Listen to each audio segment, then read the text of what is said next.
So ito yung meron naman, no? Pink. Ba naman yan? Meron. Bakit walang communication?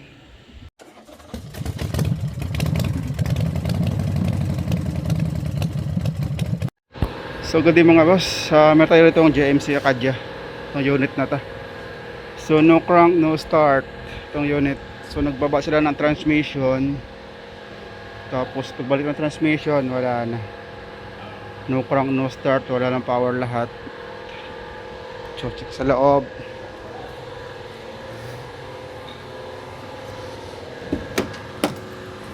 So naka-ready na yung ano ko. Naka-ready na yung scanner ko. Pero walang ano. Walang power. Blackout. Ayun. So naka-switch on yung susi. Wala. Blackout. Headlight. Wala. Walang power.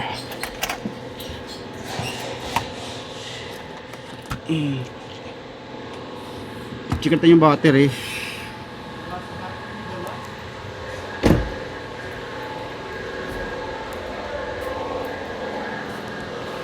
So meron na pang jumper, meron ng pang series na battery. So ito yung battery niya sa likod. So hindi sa masalangan ng scanner gawa ng blackout. So check natin yung battery niyang original kung ilang volts. Blackout siya eh. No crank, no start. Hindi nakabad sa mirror ko, naputulan na ta. So yung original battery ay meron siyang 12 volts. So naka-disconnect pa yung ano, itong series natin, itong jumper, pang jump start. So ibig sabihin may 12 volts siya, ibig sabihin makakapag-supply pa yung battery na yan na mga accessories, kaso wala oh. Blackout. So check natin dun sa harapan.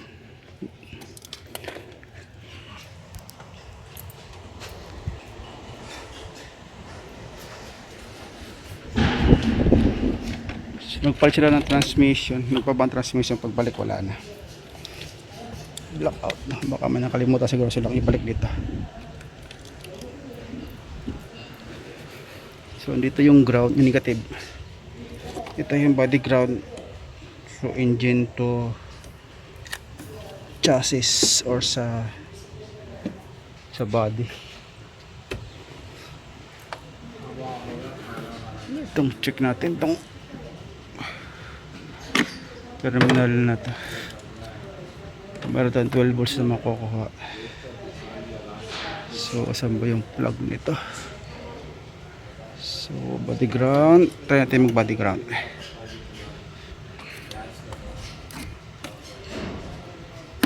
Try natin kung may 12 volts tayo makakuha rito. So 0 wala. So continuity natin yung body, chassis to makina, engine. Okay, body ground, chassis to body ground. Okay, body, engine.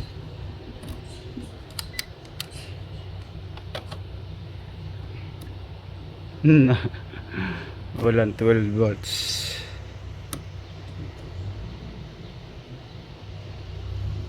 So okay, check ating wiring.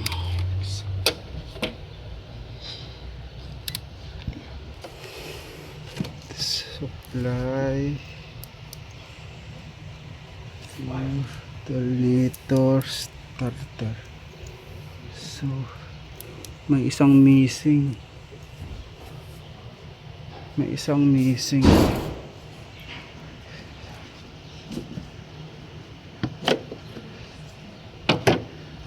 Yung isang missing, wala. Ito yung linya papuntang starter sa alternator. Ito. So yung battery papuntang fuse box ang wala. Hanapin ko muna yan. Basan yung supply na yan. So try ko nga yung wire na yan doon. Yan. Ayun.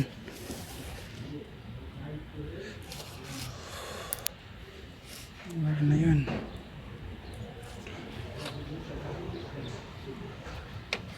Missing isa. Ayun. Kalimutan.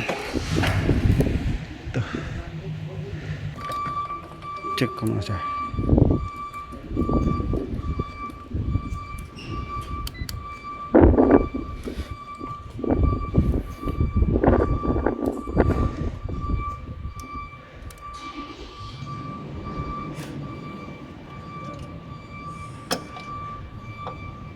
Okay. 12 volts. Ito nga. Ito yung wire na ito. 12 volts. Yan na. So nakalimutan yung kabit. So disconnect ko muna yung battery sa kabit ito.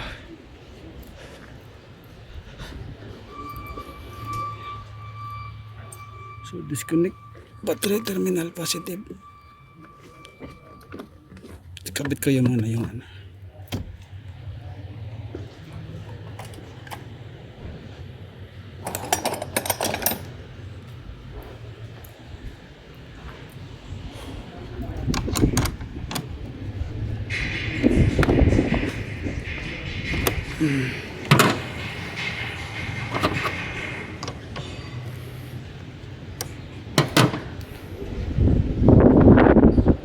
Lakas ng hangin. So ito yung nakalimutan.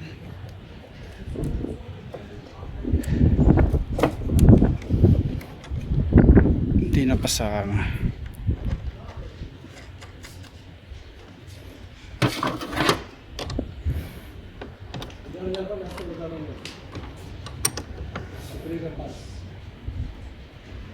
Okay.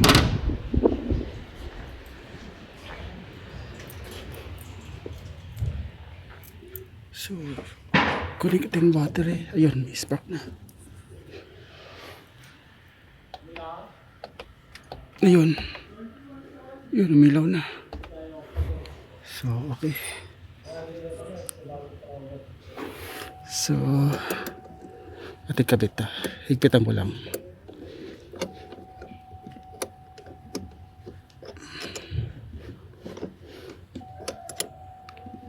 Start na ito. Try natin start. So, yan buhay ng ilaw.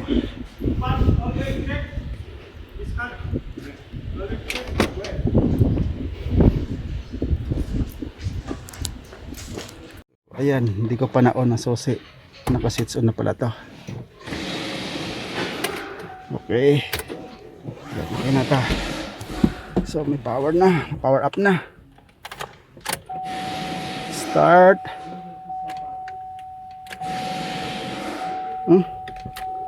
Ano ba to? Bago TCM. Hindi rin may ilaw yung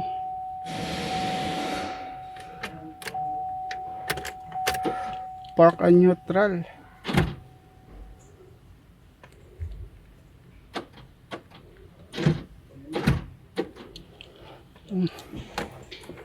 So, power up na. Wala nga lang cranking.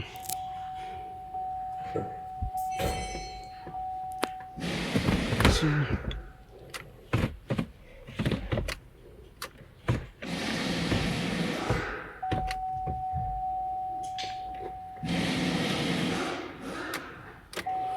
bago TCM siguro nito. Kaya wala pang PRND. Sila lang ng scanner. Scan ko muna. Ito kasi hindi umiilaw eh. Walang underscore. So check na lang natin. JMC.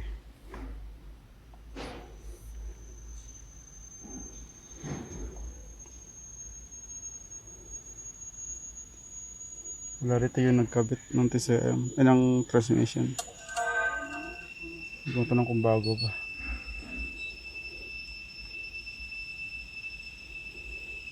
Automatic search.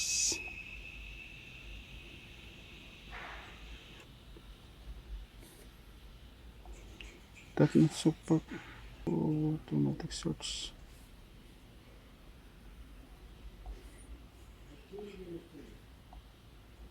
Manually selected natin. Captiva saan ang Captiva? Cadillac GMC 16 J siya. So Acadia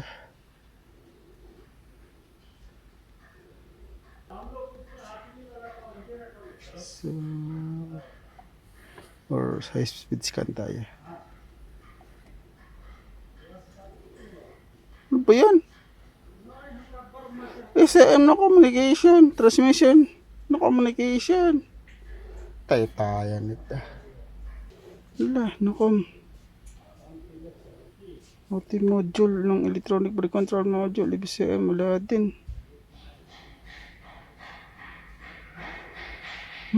Ba yan? Stop na natin. So ito yung ECM. Try natin. Baka hindi rin na-fix ng ayos yung socket.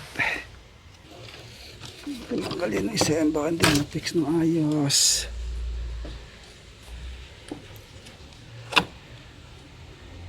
Parang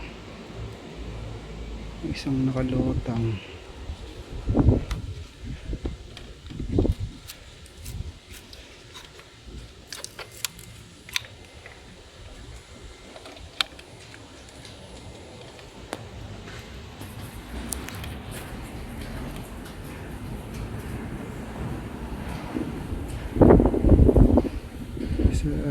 Check. Wala pa rin.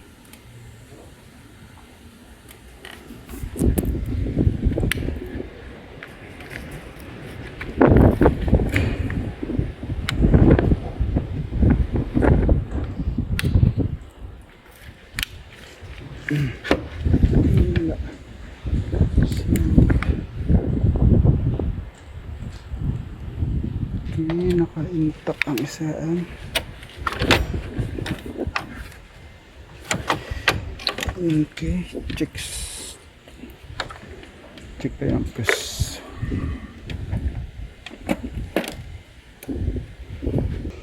Check tayo ang piyos. Isam.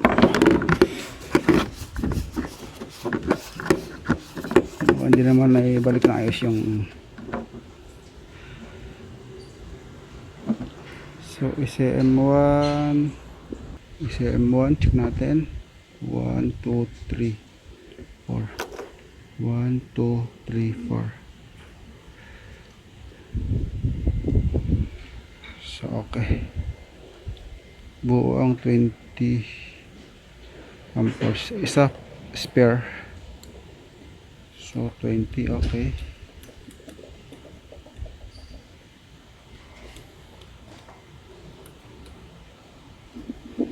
And then number 10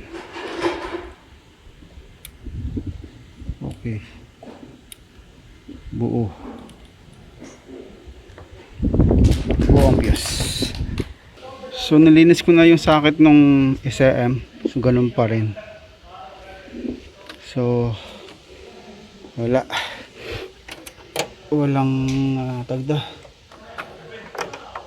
walang pag-asa.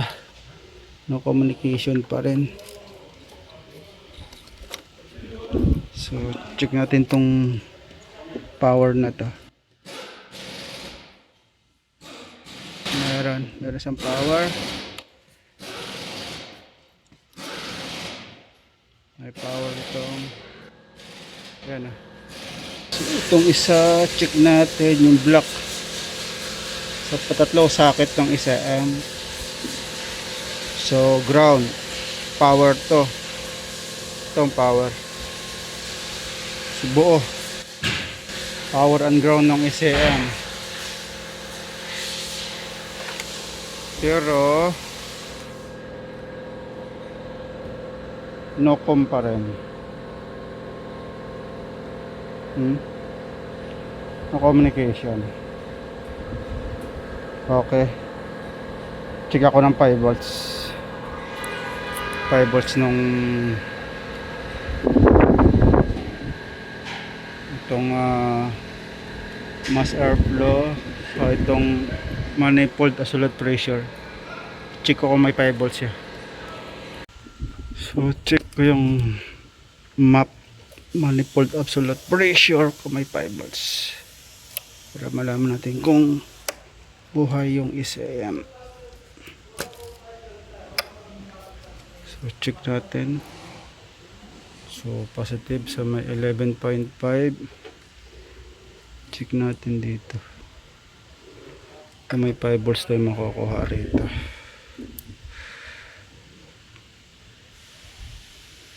Okay, 4.9. So itong brown.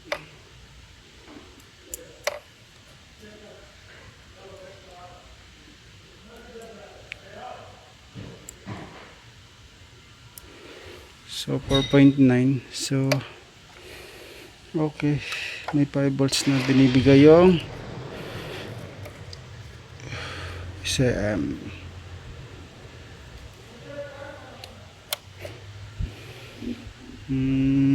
Ito sa manifold mass airflow. So 5 volts brown 1 to 3.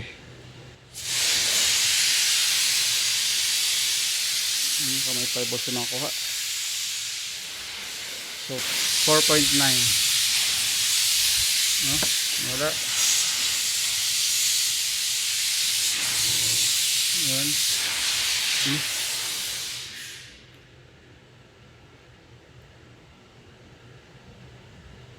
Yan, 4.9. Blue. Yan, kung meron pang ibang. So 4.9 din. Yan na. So second.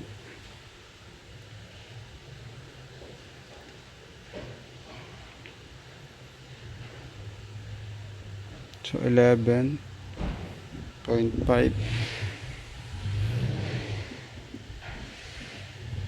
4.9.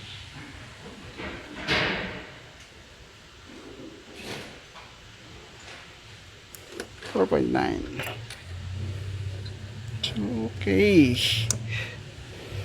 So check natin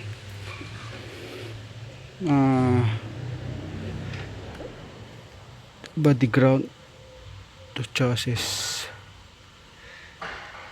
So 11.5 positives. Tingnan natin yung voltage drops niya sa chassis kung meron. So wala siyang voltage drop, ano, 0.0. So intact yung body ground to chassis. Ito yung ground na to ng isa-isa try natin. So ganun din, intact din yan 0.0 sa isa. Yan. 0.0. Meron, bakit walang ano? Isa naka-on na susi doon. Ito, SM wala. ABSM wala din. So ito yung sa TCM.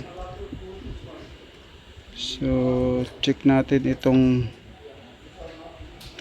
white, red na may white, tapos itong pink na to. Tingnan natin kung may ignition. Sa itong black and white na yan. Check natin kung may ground. So ignition, battery positive. Check ko tong block na to na may white kung so meron naman negative. Itong isa, dalawa yung ground niya, ito isa meron naman. Ayan, so negative yung ground. Check natin ang ilaw. So okay, so ito yung meron naman, no? Pink ba naman yan? Meron. Bakit walang communication?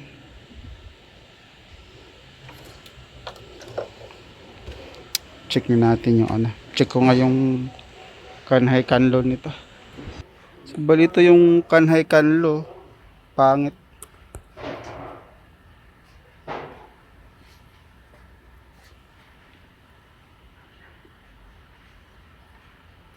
Kakaiba.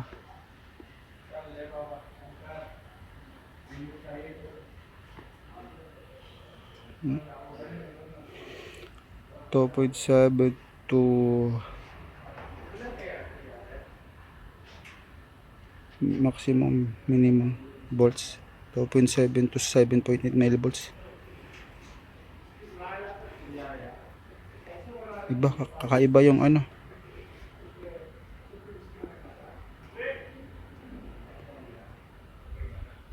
Ito yung yellow egg,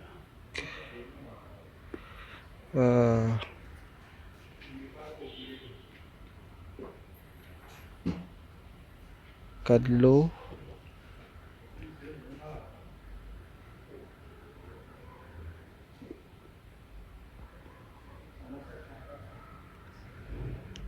yellow kanlo, kanhay itong green. Kakaiba, ayan o. Yan. Mirror siya pero may noise siya.